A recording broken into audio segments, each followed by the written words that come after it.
जय हिंद दोस्तों, आपका स्वागत है द प्लेटफॉर्म एकेडमी में। पहले लेक्चर में हम लोग ने हाइड्रोकार्बन के वर्गीकरण के बारे में पढ़ा था। आज हम उसको थोड़ा सा आगे बढ़ाएंगे।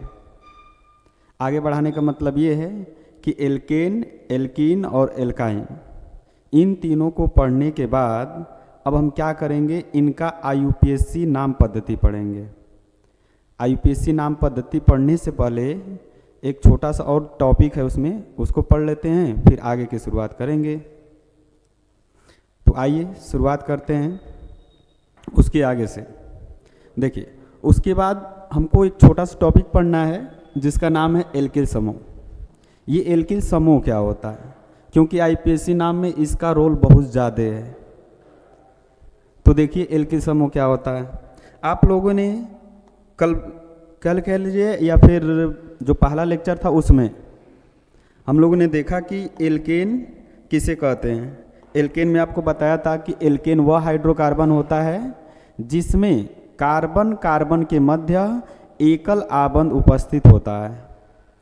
अगर एल्केन में से, यहाँ पर ध्यान से देखिएगा, अगर हम एल्केन में से अगर यहाँ पर देखें तो एल्केन में से मैंने क्या कर दिया, एक कार्बन यहाँ से हटा दिया। एल्केन में से मैंने क्या कर दिया, एक कार्बन हटा दिया। जैसे ही एल्केन में से एक कार्बन हटाएंगे तो यहाँ पर जो भी मिलेगा वो उसी को हम क्या कहते हैं, एल्किल समूह कहते हैं। एल्केन में से एक कार्बन को रिप्लेस करने के बाद या एक कार्बन को हटाने के बाद जो भी मिलता है उसी को क्या कहते हैं, एल्किल समूह कहते हैं। तो यहाँ पर एल्केन में से एक हाइड्रोजन रिप्लेस किए तो यहाँ पर जो मिलेगा वही क्या कहलाएगा, एल्किल समूह कहलाएगा।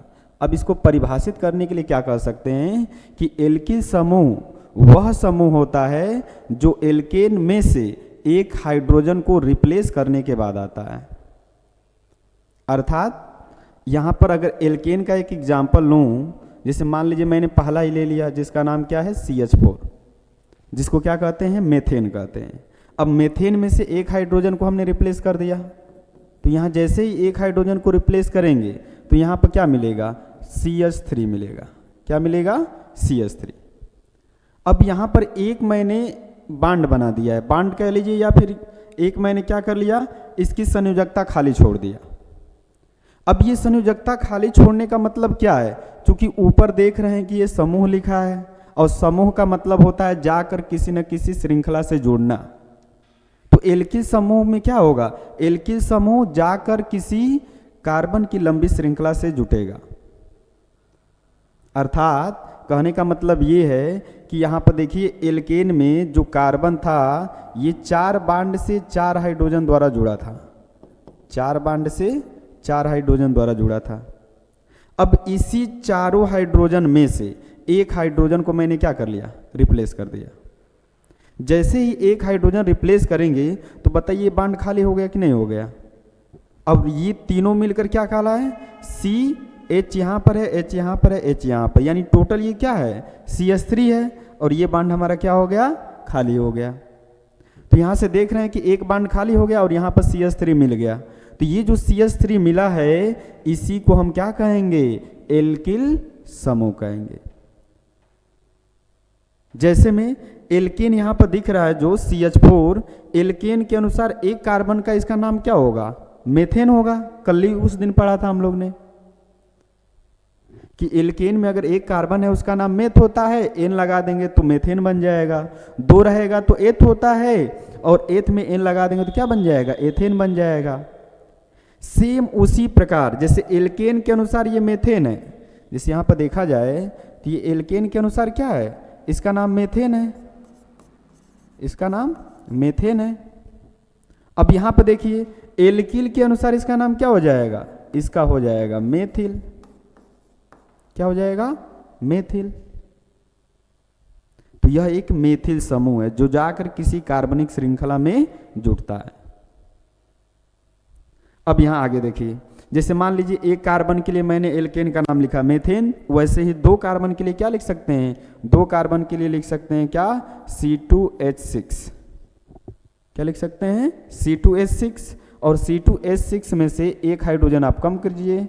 जब एक हाइड्रोजन कम करेंगे तो यहाँ क्या मिल जाएगा, यहाँ मिल जाएगा C2H5, और एक देखो यहाँ पर एक हाइड्रोजन कम हुआ तो एक यहाँ पर बॉन्ड क्या हो जाएगा, लग जाएगा।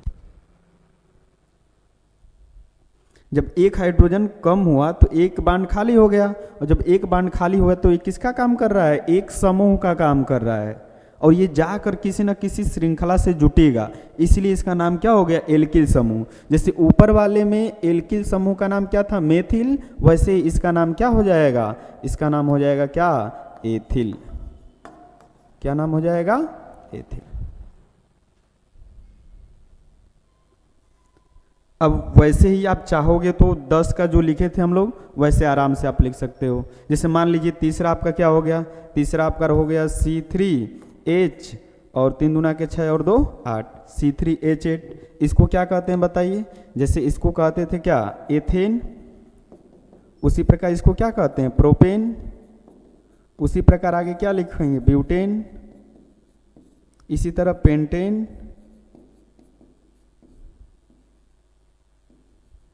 ये पेंटेन लिखेंगे। अब सबका सूत्र सेम उसी प्रकार CnH2n+2, जैसे इसका सूत्र क्या बताया था आपको, CnH2n+2 होता है, और यहाँ पे इसका सूत्र क्या हो जाएगा, तो इसका सूत्र आप देख लीजिए, यहाँ पे इसका सूत्र हो जाएगा CnH2n। अब एक हाइड्रोजन कम हुआ है तो यहाँ पर क्या कर लीजिए, +1 कर लीजिए। जैसे एक कार्बन है, देखिए n का मान क्या लिए, एक कार्बन, तो यहाँ पर हो जाएगा C1, और 2 एकम 2 और 1 3, तो देखिए हाइड्रोजन कितना आया है, 3 आया है। तो यहाँ पर अगर इनका हम एल्किल समूह बनाएं, जैसे प्रोपेन का सूत्र के अनुसार यहाँ पर क्या हो गया, C3H8, उसी प्रकार यहाँ पर हो जाएगा क्या, C4H10 हो जाएगा। इसका देखेंगे तो C5H आपका क्या हो जाएगा, 12 हो जाएगा। अगर आप यहाँ से इन तीनों को देखेंगे, तीनों का एल्किल समूह बनाएंगे तो क्या बनेगा, ध्यान से देखिए, तीनों का एल्किल समूह अगर देखेंगे तो क्या होगा, जैसे C3H8 का एल्किल समूह क्या होगा, ये हो जाएगा C3H, अब 8 में से एक हाइड्रोजन कम कर दीजिए तो 7 हो जाएगा। यहाँ पर देखेंगे तो C4 है तो C4 कीजिए, और H10 में से एक हाइड्रोजन कम कर दीजिए तो यहाँ पर आ जाएगा H9। यहाँ पर देखिए C5 है, ये C5 तो रहेगा उसी तरह, लेकिन अगर हाइड्रोजन यहाँ 12 दिख रहा है तो एक हाइड्रोजन कम करेंगे तो यहाँ क्या दिखेगा, 11 दिखेगा। तो ये जो सभी मिला है ये सभी क्या है, एल्किल समूह है। और नाम अगर देखें तो जैसे देखिए मेथेन के अनुसार एल्किल का नाम क्या हो जाएगा, मेथिल, एथेन के अनुसार एल्किल का नाम क्या हो जाएगा, एथिल, प्रोपेन के अनुसार एल्किल का नाम क्या हो जाएगा, प्रोपिल, वैसे ही ब्यूटेन के अनुसार क्या हो जाएगा, ब्यूटिल, पेंटेन के अनुसार पेंटिल। तो यहाँ पर ये आपका क्या हो जाएगा, इसको हम बोलेंगे क्या, प्रोपिल। क्या बोल देंगे, प्रोपिल। इसको क्या बोल देंगे, इसको बोल देंगे ब्यूटिल। क्या बोल देंगे, ब्यूटिल। इसको क्या बोलेंगे, इसको बोलेंगे क्या, पेंटिल। तो ये क्या था, एल्किल समूह। क्या था, एल्किल समूह। ठीक, अब हम आगे देखिए, ये टॉपिक क्लियर हो चुका। इसमें क्या है एक बार फिर से देख लीजिए, एल्किल समूह क्या होता है। तो एल्किल समूह वह हाइड्रोकार्बन का समूह होता है जिसमें एल्केन में से एक हाइड्रोजन कम करने के बाद प्राप्त होता है। एल्किल समूह वह हाइड्रोकार्बन का एक समूह होता है जिसमें एल्केन में से एक हाइड्रोजन कम कर दिया जाए तो एल्किल समूह प्राप्त हो जाएगा। तो ये था क्या, एल्किल समूह। अब अगर आगे देखें, ध्यान से देखिए, आगे हमको क्या पढ़ना है, आगे पढ़ना है एल्केन, एल्कीन और एल्काइन। इन तीनों का IUPAC नाम पढ़ेंगे। क्या पढ़ेंगे, इन तीनों का IUPAC नाम। यानी हमको क्या पढ़ना है, एल्केन, उसके बाद क्या पढ़ेंगे, एल्कीन, उसके बाद क्या पढ़ेंगे, तथा एल्काइन, तथा एल्काइन। एल्केन, एल्कीन तथा एल्काइन का IUPAC नाम पद्धति, IUPAC नाम पद्धति।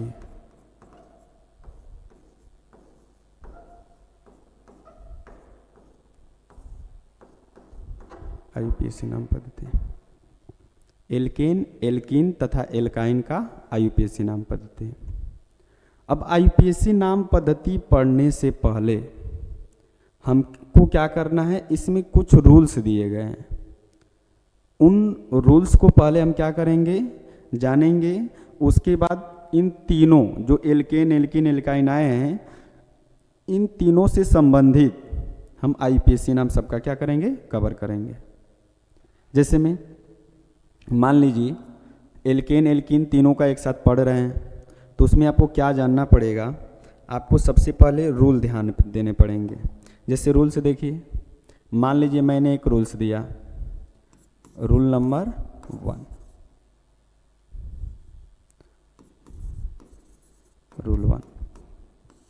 रूल 1 क्या कहता है, ध्यान से सुनिए।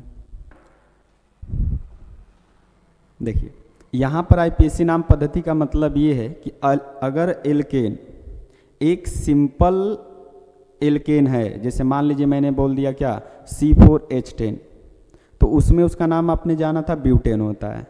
जैसे एल्कीन है तो उसमें क्या हो जाएगा, ब्यूटीन हो जाएगा। अगर मान लीजिए एल्काइन है तो उसमें क्या हो जाएगा, ब्यूटाइन हो जाएगा। तो ये सिंपल कार्बन का एक आईयूपीएसी नाम है। लेकिन मान लीजिए यहाँ पर जो आईयूपीएसी नाम पढ़ना है हमको, एक लंबी श्रृंखला दी होगी, कार्बन की एक लंबी श्रृंखला दी होगी, और उस लंबी श्रृंखला में हमको बताना होगा कि उसका नाम क्या है, या बताएंगे कि उसका आईयूपीएसी नाम क्या है। जैसे एग्जाम्पल के तौर पर एक देख लीजिए, उसके बाद रूल्स सभी पढ़ेंगे। जैसे मान लीजिए मैंने यहाँ पर लिख दिया क्या, मैंने यहाँ पर लिख दिया CH3, क्या लिख दिया, CH3, फिर यहाँ पर लिख दिया CH2, फिर यहाँ लिख दिया क्या, CH, फिर यहाँ लिख दिया क्या, CH3, यहाँ लिख दिया क्या, CH3। इसका हमको क्या करना है, आईयूपीएसी नाम लिखना है। अब इसका आईयूपीएसी नाम लिखने से पहले इसमें कुछ नियम आपको जानने पड़ेंगे। बिना नियम जाने इसका नाम आप आसानी से नहीं लिख सकते, क्योंकि आप अभी तक जो सीखे हैं वो सिंपल नाम सीखे हैं कि अगर एक कार्बन के लिए आ जा रहा है तो मेथेन होगा, 2 कार्बन के लिए एथेन होगा, 3 कार्बन के लिए प्रोपेन हो जाएगा। अब एक लंबी श्रृंखला आपको दिख रही है, उसमें भी देख रहे हैं पार्श्व श्रृंखला भी दिख रही है सब। तो इनका नाम लिखने के लिए आपको कुछ नियम जानने पड़ेंगे। अब वो नियम क्या होते हैं, ध्यान से सुनिए। जैसे रूल नंबर 1 क्या कहता है, रूल नंबर 1 ये कहता है कि सबसे पहले लंबी श्रृंखला का चयन करेंगे। जो लंबी श्रृंखला मिलेगी उसको हम बोलते हैं मुख्य कार्बन श्रृंखला, या उसी को हम बोलते हैं जनक श्रृंखला। जैसे एग्जाम्पल के तौर पर एक यहाँ पर दिया गया है, तो इसमें सबसे पहला काम क्या है कि लंबी कार्बन श्रृंखला का चयन करेंगे। अब लंबी कार्बन श्रृंखला देखिए कैसे चयन करेंगे। जैसे मान लीजिए 1 2 3 4, इधर से जा रहे हैं तो बताइए कितना पड़ रहा है, 4 कार्बन की लंबी श्रृंखला मिल रही है। दूसरा चीज़ देखिए 1 2 3 4, ऊपर जा रहे हैं तो कितना मिल रहा है बताइए, 4 कार्बन की लंबी श्रृंखला मिल रही है। तीसरा देखिए कंडीशन क्या हो सकता है, तीसरा ये हो सकता है इधर से जाइए 1 2 3, इधर से भी जाने पर कितनी मिल रही है, 3 कार्बन की मिल रही है। यानी इधर से जा रहे हैं तो 3 मिल रहा है, इधर से जा रहे हैं तो 4 मिल रहा है, इधर से जा रहे हैं तो 4 मिल रहा है। तो कहने का मतलब ये है कि आप एक जगह से शुरू कीजिए और लास्ट तक जाइए, और उसमें देखिए अधिकतम कितना कार्बन मिल रहा है। जो अधिकतम कार्बन मिलेगा उसी को बोलेंगे क्या, कि यह कार्बन की मुख्य लंबी श्रृंखला है, जिसे कार्बन की जनक श्रृंखला भी कहते हैं। तो रूल नंबर 1 क्या कहता है कि सबसे पहले कार्बन की हम लंबी श्रृंखला का चयन करेंगे। अब देखिए ऐसे गए तो 3 कार्बन मिला था, और ऐसे गए और ऊपर गए तो 4 का मिल गया, तो 3 से ज़्यादा 4 होता है, अतः 4 कार्बन की लंबी श्रृंखला है। लेकिन थोड़ा सा दिक्कत यहाँ पर ये है, थोड़ा सा दिक्कत ये है कि यहाँ पर सीधे जा रहे हैं तब भी 4 मिल रहा है, और इधर से इधर घूम जा रहे हैं तब भी 4 मिल रहा है। यानी कान आप इधर से भी पकड़ेंगे तब भी 4 है, और इधर से भी घुमा के पकड़िए तब भी 4 है। तो उसमें कोई दिक्कत नहीं है, आप इसको भी मान सकते हैं, ऊपर वाला को मान सकते हैं, लेकिन मानना एक ही को है, ये नहीं कि दोनों को लंबी श्रृंखला मान लें। इसमें मानेंगे क्या, एक ही को लंबी श्रृंखला और एक को उसी तरह छोड़ दीजिएगा। आपका मन कर रहा है इसको मानने के लिए तो इसको मान लीजिए, मन कर रहा है इसको मानने के लिए तो इसको मान लीजिए। तो जैसे देखिए मान लीजिए मैंने मान लिया किसको, मैंने मान लिया कोई भी एक ले लीजिए, जैसे मान लीजिए मैंने इसको मान लिया कि ये क्या है, लंबी श्रृंखला है। तो पहला रूल यही कह रहा है कि सबसे पहले क्या करेंगे, कार्बन की लंबी श्रृंखला का चयन करेंगे। उसी लंबी श्रृंखला को हम कहते हैं मुख्य कार्बन श्रृंखला, या इसी को हम कहते हैं क्या, इसी को कहते हैं जनक श्रृंखला। यानी इसका नाम क्या हो जाएगा, इसका नाम हो जाएगा मुख्य कार्बन श्रृंखला। इसका नाम हो जाएगा क्या, मुख्य कार्बन श्रृंखला। अब देखिए रूल नंबर 2, रूल नंबर 2 क्या कहता है, रूल नंबर 2 ये कहता है कि मुख्य कार्बन श्रृंखला के बाद जो समूह बच जाता है उस समूह को प्रतिस्थापी कहते हैं। मुख्य कार्बन श्रृंखला के बाद जो समूह बचता है उसको हम क्या कहते हैं, प्रतिस्थापी कहते हैं। जैसे में देखिए इधर ये क्या है, मुख्य कार्बन श्रृंखला है, ये आपका चयन हो गया। अब इसके बाद बचा क्या है, तो अगर ध्यान से देखेंगे तो इसके बाद आपको दिख रहा है क्या, इसके बाद आपको दिख रहा है कि यह एक समूह बचा हुआ है। क्या बचा है, यह एक समूह बचा है। तो इस समूह को हम बोलते हैं क्या, इस समूह को बोलते हैं प्रतिस्थापी। क्या बोलते हैं, प्रतिस्थापी। इस समूह को क्या बोलते हैं, प्रतिस्थापी। अब ये जो प्रतिस्थापी है तो ये जरूरी नहीं है कि किसी कार्बनिक श्रृंखला में एक ही हो, ये 2 या 2 से अधिक भी हो सकता है। कहने का मतलब ये है कि अगर एक आपको मुख्य कार्बन श्रृंखला मिल गया तो जो बाकी बच जाएगा सभी को क्या कहेंगे, प्रतिस्थापी, या इसी को हम पार्श्व श्रृंखला भी कहते हैं। तो इस प्रतिस्थापी कह लीजिए, या इसी को सब्स्टिट्यूएंट भी बोलते हैं।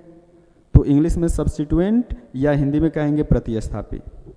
अब ये क्या है, मेन कार्बन श्रृंखला यानी मेन कार्बन चेन है, या इसको हिंदी में क्या बोलेंगे, मुख्य कार्बन श्रृंखला बोलेंगे।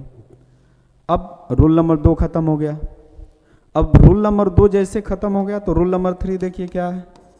रूल नंबर 3 क्या कहता है, तो रूल नंबर 3 ये कहता है, देखिए रूल नंबर 1 में क्या करना है, सबसे पहले लंबी श्रृंखला का चयन करना है।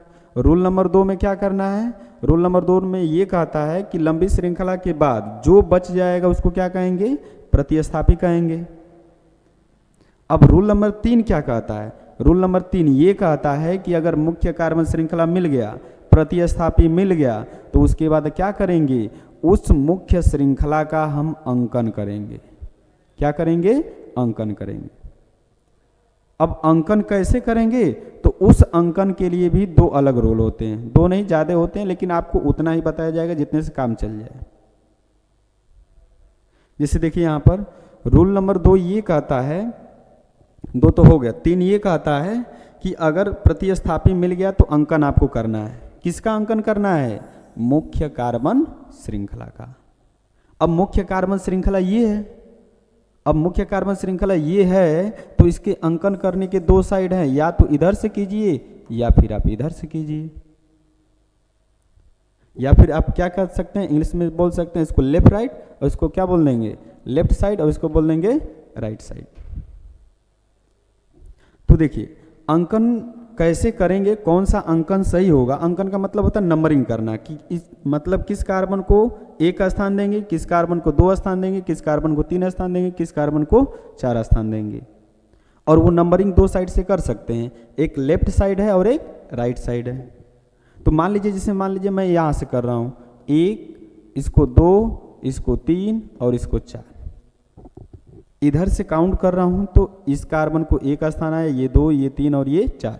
अब दूसरा कंडीशन इधर से काउंट कीजिए, इधर से काउंट करेंगे तो क्या आएगा, देखिए इधर से काउंट कर रहे हैं हम लोग तो इधर से आ रहा है, इसको ले लिया 1, इसको 2, इसको 3 और इसको 4। तो अंकन तो दोनों तरह से कर रहे हैं, लेफ्ट से भी और राइट से भी, लेकिन कौन सा सही है ये हमको निर्धारित करना है, क्या नियम के तहत निर्धारित करेंगे। तो यही रूल नंबर 3 ये कहता है कि किसी भी मुख्य कार्बनिक श्रृंखला का अंकन उस साइड से सही होता है जिस साइड से प्रतिस्थापी नजदीक होता है। यानी ये प्रतिस्थापी क्या है, इस साइड से देखो तो 1 2 नंबर पर आ रहा है। कितने नंबर पर आ रहा है, 2 नंबर पर। और इस साइड से देखेंगे तो कितने नंबर पर आ रहा है, 3 पर आ रहा है। तो बताइए ये वाला सही होगा कि ये वाला सही होगा, जो नज़दीक होगा वो वाला अंकन सही होता है। तो इधर से काउंट करने पर दूसरे पर आ रहा है, इधर से काउंट करने पर तीसरे पर आ रहा है, तो ये अंकन हमारा सही है और ये वाला अंकन क्या है, गलत है। ठीक, तो ये हो गया क्या, अंकन करने का नियम। रूल नंबर नेक्स्ट देखिए, रूल नंबर नेक्स्ट ये कहता है, ये तीसरा में पहला रूल है, इसमें दूसरा रूल देखिए। इसमें दूसरा रूल ये कहता है कि मान लीजिए यहाँ प्रतिस्थापी की संख्या कितनी है, 1, अब मान लीजिए 2 आ जाए, मान लीजिए कितना आ जाए, 2 आ जाए। जब 2 आएगा तो उस केस में क्या होगा, ध्यान से देखिए। जैसे यहाँ पे एक एग्जांपल लेता हूँ, CH3 CH CH3, यहाँ पे देखिए CH, यहाँ पे लगा दिया क्या CH3 और यहाँ पे लिख दिया क्या CH3। ठीक, अब ये एक एग्जांपल लिया हूँ। अब इसमें जो ऊपर का 2 रूल लगाएं इसमें तुरंत लगाइए, अब तो कुछ करने की जरूरत नहीं है नहीं। यानी यहाँ पर देखेंगे क्या कि सबसे पहले लंबी श्रृंखला का चयन कीजिए जिसमें कार्बन अधिक हो। तो देखिए 1 2 3 4, 1 2 3 4, 1 2 3, इधर से जा रहे हैं 3, इधर से जा रहे हैं 4, इधर से जा रहे हैं 4, यानी इसमें भी अधिकतम 4 कार्बन की लंबी श्रृंखला मिल रही है। तो इसको मैं मान लेता हूँ ये क्या है, लंबी श्रृंखला है, जिसको हम क्या कर रहे हैं, मुख्य कार्बन श्रृंखला। अब इसमें बताइए, जब लंबी श्रृंखला मिल जाता है तो जो बचता है उसको क्या कहते हैं, प्रतिस्थापी कहते हैं। तो ये दोनों क्या हो गए, प्रतिस्थापी हो गए। यहाँ पर प्रतिस्थापी 1 था, यहाँ पर प्रतिस्थापी कितने हैं, 2 थे। तो जब 2 आएगा तो रूल भी चेंज होगा, थोड़ा बहुत तो चेंज होगा ही। क्या चेंज होगा, ध्यान से देखिए। अगर एक प्रतिस्थापी है तो उसके लिए हम क्या करेंगे, जिधर से नज़दीक होगा उधर से अंकन करेंगे। अब यहाँ पर देखिए, अगर 2 प्रतिस्थापी है तो इसमें भी सेम वही रूल है कि अंकन उसी साइड से करेंगे जिस साइड से ये दोनों में से कोई नज़दीक पड़े। अब इधर से देखिए काउंट करेंगे, इधर से काउंट करने पर क्या हो रहा है, ये जो हो रहा है पहले पर आ रहा है, ये दूसरे पर, ये तीसरे पर, ये चौथे पर। तो यहाँ से काउंट करें तो देखिए ये दूसरे पर आ रहा है और ये वाला किस पर आ रहा है, तीसरे पर आ रहा है। इधर से काउंट कीजिए 1 2 3 4, इधर से काउंट करेंगे तो ये भी दूसरे पर आ रहा है, ये तीसरे पर आ रहा है। तो इस स्थिति में क्या करेंगे कि अगर देखिए 2 प्रतिस्थापी समान हो, जैसे ये भी CH3 है, ये भी CH3 है, अगर दोनों समान होगा तो 2 के लिए हम किस शब्द का यूज करते हैं, डाई का। 3 के लिए किसका यूज करेंगे, ट्राई का। 4 के लिए किसका यूज करेंगे, टेट्रा का। और 5 के लिए किसका यूज करेंगे, पेंटा का। 4 के लिए टेट्रा आ जाएगा, 5 के लिए क्या आ जाएगा, 5 के लिए पेंटा आ जाएगा, 6 के लिए क्या आ जाएगा, 6 के लिए हेक्सा आ जाएगा। ऐसे ही आगे आप जोड़ सकते हैं। कहने का मतलब अगर समान 2 प्रतिस्थापी आ रहे हैं तो उसके लिए हम क्या डाई शब्द यूज करेंगे। 3 के लिए ट्राई, 4 के लिए टेट्रा, 5 के लिए पेंटा, 6 के लिए हेक्सा। समान के लिए, समान का मतलब दोनों प्रतिस्थापी क्या हो, समान हो। अब थोड़ा सा और आगे चलते हैं, और आगे चलने का मतलब ये है कि मान लेते हैं कि ये दोनों प्रतिस्थापी क्या हो, अलग अलग हो। जब अलग अलग होंगे तो क्या होगा, अलग अलग होंगे तो उस स्थिति में इसका अंकन कैसे करेंगे, ये लास्ट बस देख लीजिए, उसके बाद अगला रूल कल पढ़ेंगे। इसमें का 1-2 एग्जाम्पल करा दूंगा ताकि आपका ये क्लियर हो जाए। तो ये लास्ट रूल है, इसमें देखिए, इसमें कहता है कि अगर 2 या 2 से अधिक प्रतिस्थापी किसी मुख्य कार्बनिक श्रृंखला में आ जाते हैं तो उस स्थिति में अंकन उस साइड से करेंगे जिधर से वो क्या होगा, नज़दीक होगा। पीछे पड़ चुके हैं आप। लेकिन अगर दोनों असमान हो, जैसे मान लीजिए यहाँ पर क्या आ गया, CH3 आ गया, मान लेते हैं यहाँ पर क्या आ गया, C2H5 आ गया, क्योंकि ये मेथिल है और ये आपका क्या एथिल है। अगर ये आ जाएगा तो बताइए ये मेथिल अलग हो गया, एथिल अलग हो गया। उस स्थिति में इसका अंकन हम कैसे करते हैं, अंग्रेजी वर्णमाला के अनुसार करते हैं। अंग्रेजी वर्णमाला का मतलब, अंग्रेजी वर्णमाला का मतलब ये होता है कि ABCD में जो पहले से शुरू होगा उसी को पहले हम स्थान देंगे। जैसे मेथिल को देखेंगे, किसका नाम क्या है, मेथिल है। इसका नाम क्या है, मेथिल है। और मेथिल किससे शुरू हो रहा है, M से। और इसका नाम क्या है बताइए? इसका नाम एथिल है, और एथिल किससे शुरू हो रहा है? ई से। तो बताइए पहले एम आएगा कि ई आएगा? पहले ई आएगा। अतः पहले अगर ई आ रहा है तो ये ई वाला जिधर नज़दीक होगा, इधर से नज़दीक होगा तो अंकन ये वाला सही होगा, अगर इधर से नज़दीक होगा तो अंकन क्या होगा? ये वाला सही होगा। तो ये क्या थे? रूल्स थे। ठीक, बाकी रूल्स आपको नेक्स्ट दिन बताया जाएगा। अभी ये जितना रूल पढ़े हैं इन तीनों को मिलाकर कुछ आईपीएससी नाम हम लोग सीख लेते हैं जो अभी लिखे थे। इनका आईपीएससी नाम क्या होगा ये हम लोग सीख लेते हैं जल्दी से। देखिए, अब आईपीएससी नाम के लिए आपको एक रामबाण तरीका बताता हूँ। केवल सूत्र याद रखिए, आईपीएससी नाम आपका चुटकियों में सॉल्व हो जाएगा। जैसे देखिए, आईपीएससी नाम पद्धति का मेन फार्मूला क्या होता है? आईपीएससी नाम, और ये आईपीएससी नाम किन के लिए है? एल्केन, एल्कीन और एल्काइन के लिए। इसके लिए एक सूत्र होता है, आप वैसे भी बता सकते हैं, लेकिन मेरे अनुसार एक सूत्र दिमाग में सेट कर लीजिए। बस वहाँ पर जो चीज़ मांगेगा उसको रखते जाइएगा, आपका नाम निकलता चला जाएगा। जैसे में देखिए, आईपीएससी नाम का सूत्र होता है कि सबसे पहले हम करते क्या हैं? सबसे पहले हम क्या करेंगे? प्रतिस्थापी का स्थान लिखेंगे। क्या लिखेंगे? प्रतिस्थापी का स्थान। प्रतिस्थापी का स्थान लिखेंगे, प्रतिस्थापी का स्थान। उसके बाद क्या लिखेंगे? उसके बाद लिखेंगे उसका नाम। किसका नाम? प्रतिस्थापी का नाम। प्रतिस्थापी का स्थान हो गया, फिर उसका नाम हो गया। फिर उसके बाद क्या करेंगे? उसके बाद हम लिखेंगे मुख्य कार्बनिक श्रृंखला का नाम। क्या लिखेंगे? मुख्य कार्बनिक श्रृंखला का नाम। तो प्रतिस्थापी का स्थान, उसका नाम, उसके बाद लिखेंगे क्या? मुख्य कार्बनिक श्रृंखला का नाम। या ऐसे लिख लीजिए मुख्य कार्बन श्रृंखला का नाम। मुख्य कार्बन श्रृंखला का नाम। उसके बाद क्या लिखेंगे? उसके बाद लिखेंगे क्या? प्राथमिक अनुलग्न। क्या लिखेंगे? प्राथमिक अनुलग्न। उसके बाद लिखेंगे प्राथमिक अनुलग्न। प्राथमिक अनुलग्न। प्राथमिक अनुलग्न। अब थोड़ा सा देखिए यहाँ पर प्राथमिक अनुलग्न का मतलब क्या हुआ। ये एक सूत्र है, एक तरह से कह सकते हैं रामबाण है। रामबाण है एकदम आईपीएससी नाम का। केवल इस पर रखते जाएंगे, इसका आईपीएससी नाम निकलता चला जाएगा। आपको महसूस कराता हूँ, देखिए कैसे रामबाण है। प्रतिस्थापी का स्थान का मतलब जिस स्थान पर प्रतिस्थापी आएगा उसका नाम। पहले स्थान लिखेंगे, फिर क्या करेंगे? उसका नाम लिखेंगे। मुख्य कार्बन श्रृंखला का मतलब क्या होता है? ये देखिए, मुख्य कार्बन श्रृंखला का मतलब ये होता है कि अगर कार्बन कितना आ जाए? एक आ जाए, तो उसके लिए क्या लिखेंगे? मेथ। 2 आएगा तो क्या लिखेंगे? एथ। 3 आएगा तो क्या लिखेंगे? प्रोप। 4 आएगा तो क्या लिखेंगे? ब्यूट। 5 आएगा तो क्या लिखेंगे? पेंट। ऐसे जो आपको 10 ठे लिखवाया था वही क्या है? मुख्य कार्बन श्रृंखला का नाम है।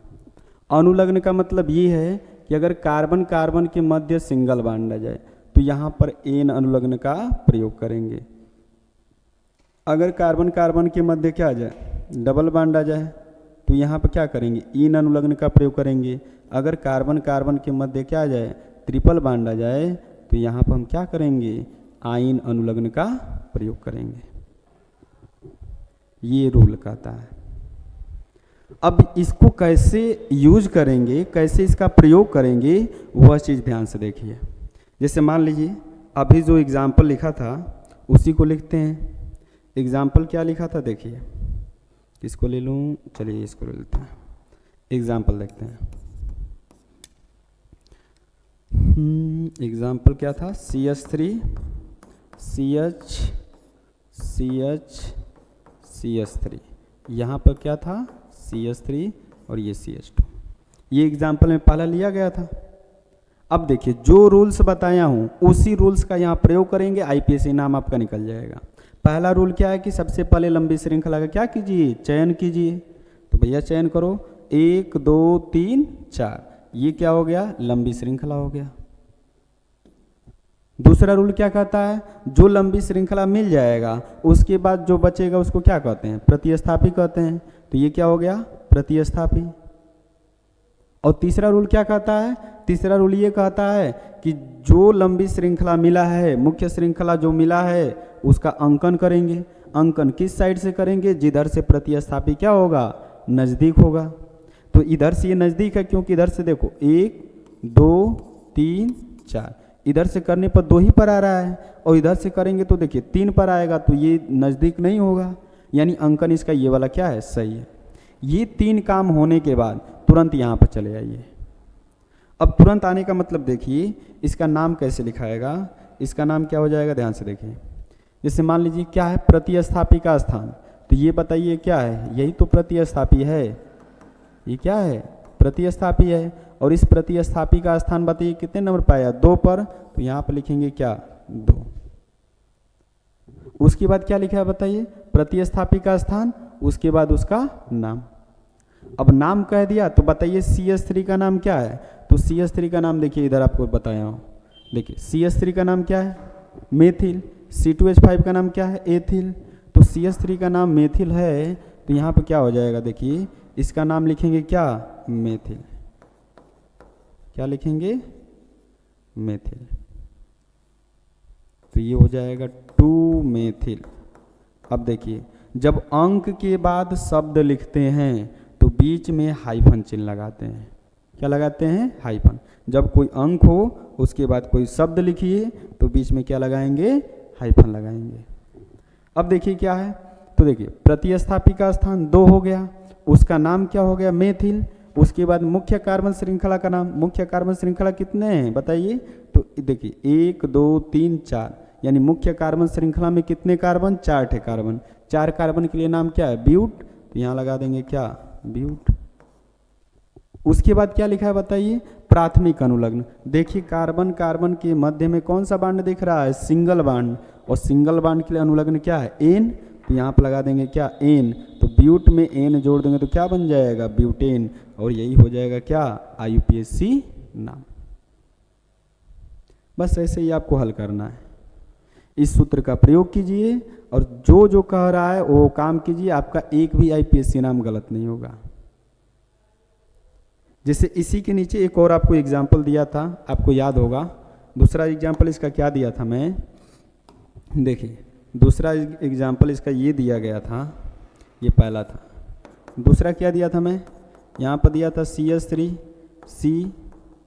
CH3, और यहाँ पर क्या था CH3, और यहाँ पर क्या था CH3। यही दूसरा एग्जाम्पल था।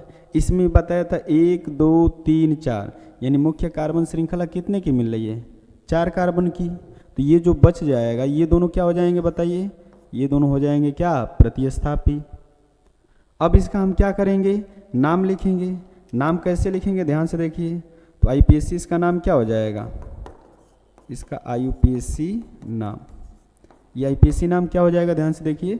IPSC नाम इसका हो जाएगा, जैसे देखिए अंकन पहले कर लेते हैं। तो देखिए इधर से करेंगे तो 1 2 3 4, ये किस पर आ रहा है, दूसरे पर आ रहा है। इधर से भी करेंगे, देखिए 1 2 3 4, ये किस पर आ रहा है, ये भी 2 पर आ रहा है। तो इसका अंकन दोनों सही है, इधर वाला भी सही है और 1 2 3 4 ये वाला करेंगे तो ये भी क्या है, सही है, क्योंकि दोनों तरफ से समान स्थान पा रहे हैं। तो आपकी मर्जी, ये वाला करेंगे तब भी नाम वही आएगा, ये वाला करेंगे तब भी नाम वही आएगा। देखते हैं। तो सबसे पहले क्या है बताइए, प्रतिस्थापी का स्थान बताइए। अगर इधर से जा रहे हैं तो ये कितने नंबर पर आ रहा है, 2 पर आ रहा है। ये कितने पर आ रहा है, 3 पर आ रहा है। जब 2 प्रतिस्थापी एक साथ आएँ, वो भी समान हो, तो उनका स्थान भी एक साथ लिखते हैं कामा लगाकर, यानी पहले लिखेंगे 2 फिर लिखेंगे कामा 3। अब CH3 2 है तो 2 के लिए बताया था किस शब्द का यूज करते हैं, डाई का। तो यहाँ पे लगा देंगे क्या, डाई। अब बताइए CH3 का नाम क्या है, मेथिल। तो आगे जोड़ देंगे क्या, मेथिल। डाई का मतलब दो और मेथिल का मतलब CH3, यानी दो में क्या हो गया मेथिल, और उनका स्थान देखिए 2 और 3, तो उनका स्थान हो गया और उनका नाम हो गया। अब ये दोनों काम खत्म। अब आ जाते हैं इस पर, मुख्य कार्बन श्रृंखला का नाम। मुख्य कार्बन श्रृंखला में बताइए कितने कार्बन है, 1 2 3 4। 4 के लिए बताइए क्या शब्द आया है, ब्यूट, तो यहाँ लिखेंगे क्या, ब्यूट। अब देखिए कार्बन कार्बन के मध्य में कौन सा बांड दिख रहा है, एकल बांड दिख रहा है। कौन सा बांड दिख रहा है, एकल। एकल के केस में क्या लगा देंगे, एन, तो इसका नाम क्या हो जाएगा, 2,3 डाई मेथिल ब्यूटेन। ठीक, तो इसी तरह IPSC नाम लिखेंगे। आप लोग भी क्या कर सकते हैं, ऐसे IPSC नाम किसी का भी देगा आप बना सकते हैं, कोई दिक्कत उसमें नहीं आएगी।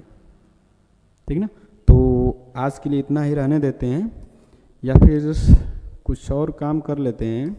कुछ और काम ये कर देते हैं कि कुछ IPSC नाम मैं नोट कर देता हूँ, ठीक, या फिर चलिए बाद में इसको देख लिया जाएगा। आज के लिए इतना है,